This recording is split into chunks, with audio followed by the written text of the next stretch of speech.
মুর্দাবাদ মুর্দাবাদ। আনিপুরে আসাম মালার কাজ যেন গলার কাটা। ঠিকাদারি সংস্থার খামখেয়ালিতে নরক যন্ত্রণা ভোগ করছেন হাজার হাজার মানুষ। রাস্তা অবরোধ করে বৃহত্তর গণতান্ত্রিক আন্দোলনের হুঁশিয়ারি মোটর চালক সংস্থা।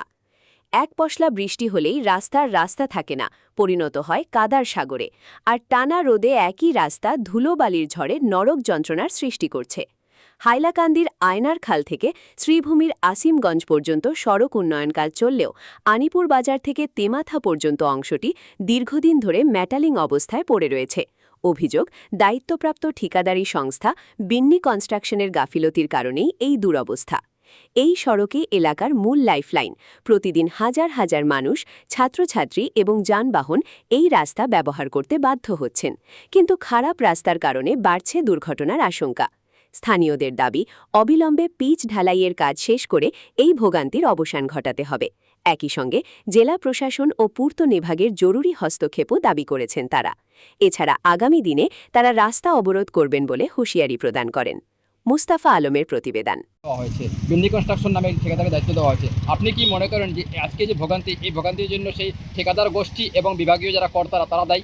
দুপক্ষেরই আছে, দায়িত্ব আছে।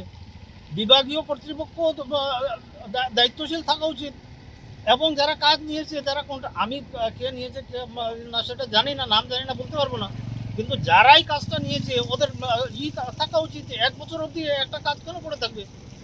তাহলে ওরা কাজ নেওয়ার প্রয়োজন কি ছিল? কাজ নিয়ে যদি কাজ করতে পারছে ছেড়ে দিক, যে আমরা পারবো না। ডিপার্টমেন্ট অন্য আরেকজনের উপর দায়িত্ব অর্পণ করুক। এই সড়কে প্রতিদিন কেমন যানবাহন চলাচল করে? প্রতি মিনিটে কটা গাড়ি আপনার ক্যামেরা লাগিয়ে দেখে নিন। ডিপার্টমেন্টে আছে বলে তো আমরা মনেই করি না ডিপার্টমেন্ট। আমি ছোটোবেলা থাকতে একটা দেখেছিলাম যে পিডব্লিউডি মরে গেছে বলে সিলেটি ভাষায় আমাদের আলিপুর বাজারে একদল লোক বেরিয়েছিল। তো আজকে এরকম সময় চলে এসছে যে পিডব্লিউডি মরে গেছে, পিডব্লিউডির সব দেহ নিয়ে শবযাত্রা করার প্রয়োজন, এরকম সময় চলে এসছে।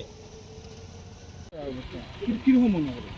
এই রাস্তার তো আর কিছু হওয়ার মতো নাই। বিগত 7-8 মাস থেকে আমরা যে পরিমাণে এই রাস্তার লাগি ভুক্তভোগী আছি, আমি মনে করি না অঞ্চলের মধ্যে আমরা যে পরিস্থিতির মাঝে আছি এই পরিস্থিতির মধ্যে আর কেউ বসবাস করে মনে করি না।